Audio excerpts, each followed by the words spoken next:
Nagluluksa ang Philippine showbiz industry sa pagpanaw ng isa sa mga icon at mahuhusay na aktres na si Nora Aunor. Siya ay tinaguriang national artist at marami nga ang natuwa nang matanggap niya ang nasabing parangal. Sa dami ng kanyang pelikulang ginawa at international recognition, deserve ni Nora Aunor ang pagkakaroon ng title na superstar ng Philippine cinema. Marami ang nalungkot at marami ang nangihinayang dahil alam nilang marami pang pwedeng gawin si Nora Aunor. Pumanaw ang nasabing veteranong aktres noong April 16, 2025 at ito nga ay kinumpirma ng kanyang anak na si Ian De Leon. Ayon kay Ian, "We love you ma, alam ng Diyos kung gaano ka namin kamahal, pahinga ka na po, nandito ka lang sa puso at isipan namin." Sa kanyang follow-up na post ay sinabi niya ang ganito, "With deep sorrow and heavy hearts, we share the passing of our beloved mother Nora C. Villamayor or Nora Aunor, who left us on today, April 16, 2025 at the age of 71. She was the heart of our family, a source of unconditional love, strength, and warmth. Her kindness, wisdom, and beautiful spirit touched everyone who knew her. She will be missed beyond words and remembered forever." Marami rin nagtatanong kung ano daw kaya ang naging dahilan ng pagpanaw ng nasabing superstar. Na-confine sa hospital sa Pasig ang nasabing aktres para sa isang procedure. Hindi man sinabi kung ano ang procedure na ito, pero marami na ring instances na sinabi ni Nora Aunor na kailangan niyang magpahinga because of health reasons. Matatandaang binawi niya ang kanyang candidacy para sa 2025 midterm elections para sa isang party list. Pahayag ni Nora noon na ayon sa kanya ay payo ng doktor, "Pinapaalalahanan din ako ng aking mga doktor na umiwas sa stressful situation kagaya ng pangangampanya."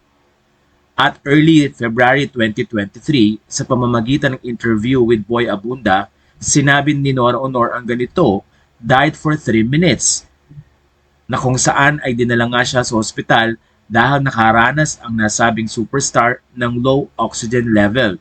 At napunta nga siya sa ICU at later on nga ay gumaling.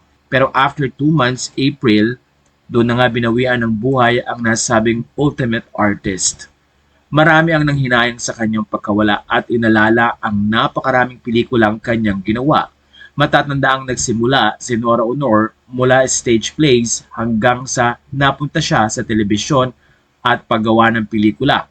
Tinawag siyang Great Dame of Philippine Cinema at Hall of Fame awardee sa Filipino Academy of Movie Arts and Sciences Awards or FAMAS.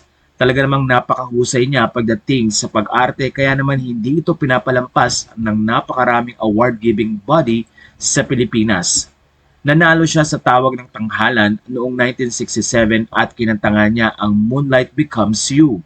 Siya rin ang host ng long-running musical variety show na Superstar na sinimulan noong 1967 at ipinalabas sa telebisyon 22 years. Kasama niya noon sina Herman Moreno, Sherry Hill, Jacqueline Jose at Jograd de la Torre na kapwa na maalam na rin. Galing siya sa probinsya ng Iriga, Camarines Sur at sumikat lalo nang ipalabas na ang kanyang film debut na All Over the World noong 1967 kasama si Eddie Gutierrez at Rosemary Sonora. Ilan pa sa mga pelikula niyang sobrang naalala at tumatak sa isipan ng mga manonood ay ang Minsay May Isang Gamo-Gamo 1976, Bona 1980, Himala 1982, Bulaklak sa City Jail 1984, at ang recent na Mananambal na ginawa niya noong 2024. Kilala bilang Ate Guy dahil na rin sa sobrang dami niyang fans at followers at kasabay nga niya ang artistang si Vilma Santos na tinagurian namang star for all seasons. Samantala nagbigay din si Vilma Santos ng kanyang pakikiramay sa pamilya ni Nora Aunor at ayon nga kay Vilma, "Our sincerest condolences and prayers. Rest in peace, Mare, Miss Nora Aunor, our superstar and national artist. Maraming salamat." Sa puntong ito ay patuloy pa rin ang pagbuhos ng mga pakikiramay mula sa iba't ibang artista na nakasama ng nasabing superstar.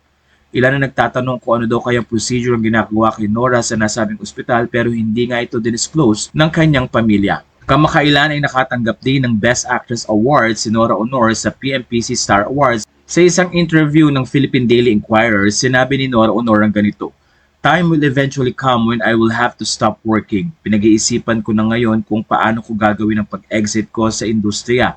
Tinitimbang ko kung makakaya kong tumigil pero hindi siya magiging madali para sa akin. Napamahal na kasi sa akin ang sining kaya nung sinabi ni Direk Adolf na may gagawin kaming pelikula, tuwang-tuwa ko dahil nakakamiss talagang umarte. Ang hirap ng walang ginagawa tapos nanonood ka sa TV at nakikita mo ang ibang magagaling na artista na may ginagawa kaya lalo mong namimiss.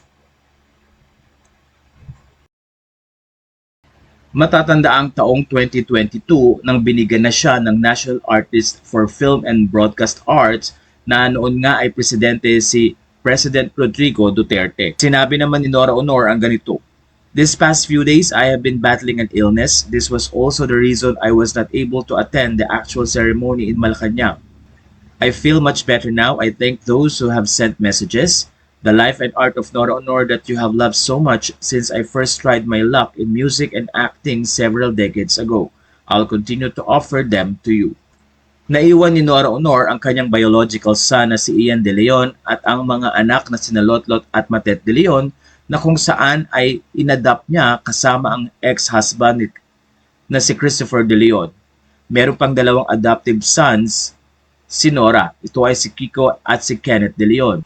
Siya rin ang adoptive grandmother ng magkakapatid na sina Janine at Diego Gutierrez at biological grandmother to Jaden at Jordan. Marami ang nagulat dahil kamakailan lang ay namatay si Pilita Corrales na kung saan ay dating mother-in-law ni Lotlot De Leon. Naiwan man ni Nora Honor ang makulay na film industry at ang napakaganda niyang tinig, pero mananatili itong magagandang memories sa kanyang mga fans at tagahanga. Mula dito sa Pinoy Showbiz Latest, kami po'y nakikiramay sa pamilya ni Miss Nora Honor.